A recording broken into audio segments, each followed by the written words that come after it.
বাংলা নববর্ষ বরণে শনিবার রাতে জাতীয় সংসদ ভবনের সামনে মানিক মিয়া এভিনিউয়ে উৎসবে মাতেন ঢাকাবাসী। আলপনার রঙে নতুনকে রাঙিয়ে দিতে প্রায় ৩ লাখ বর্গফুট এলাকা জুড়ে আলপনা করেন ২০০ শিক্ষার্থী। নয়ন আদিত্য জানাচ্ছেন বিস্তারিত।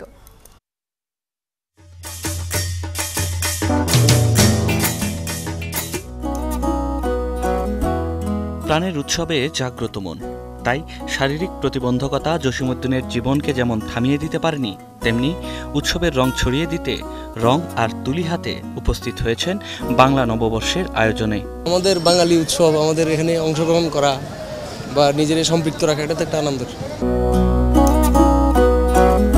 রাজধানীর মানিক মিয়া অ্যাভিনিউয়ে বিভিন্ন বিশ্ববিদ্যালয়ের প্রায় ২০০ শিক্ষার্থীর রং তুলির আঁচড়ে রঙিন হয়েছে পথ। ব্র্যাকের আছে, এআইইউবির আছে, সব স্টুডেন্টরাই করতে, তারপর চারুকলার স্টুডেন্টরা আছে।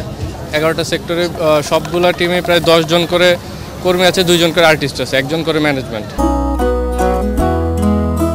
এই আয়োজনে যুক্ত হয়েছে নগরবাসীও, যে যার মতো করে সহযোগিতা করেছেন, শিল্পীর আঁকা আলপনায় রং ছুঁয়েছেন।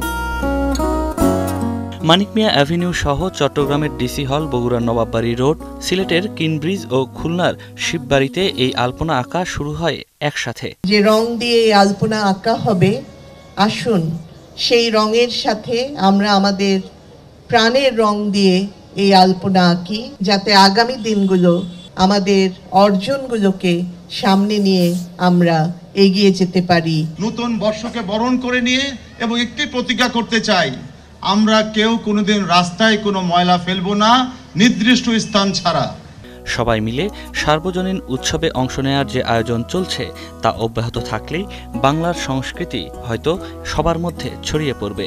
এখানে কোনো ধর্ম ভেদাভেদ উৎসব না, যেটা আমরা ঈদ উদযাপন করি শুধু মুসলমানরা, বাট এটা সব ধর্মই এখানে পালন করতে পারছে। আস্তে আস্তে নিজের কালচারটার সাথে মানিয়ে নেওয়ার একটা ব্যাপার স্যাপার আছে।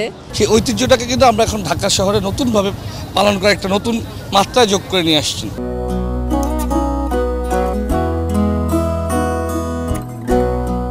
আর এভাবেই বছরের নতুন সূর্যের মতোই প্রতিটি দিন রাঙিয়ে দেবে, দূর হবে যত অশুভ বিদ্বেষ ও জীর্ণতা।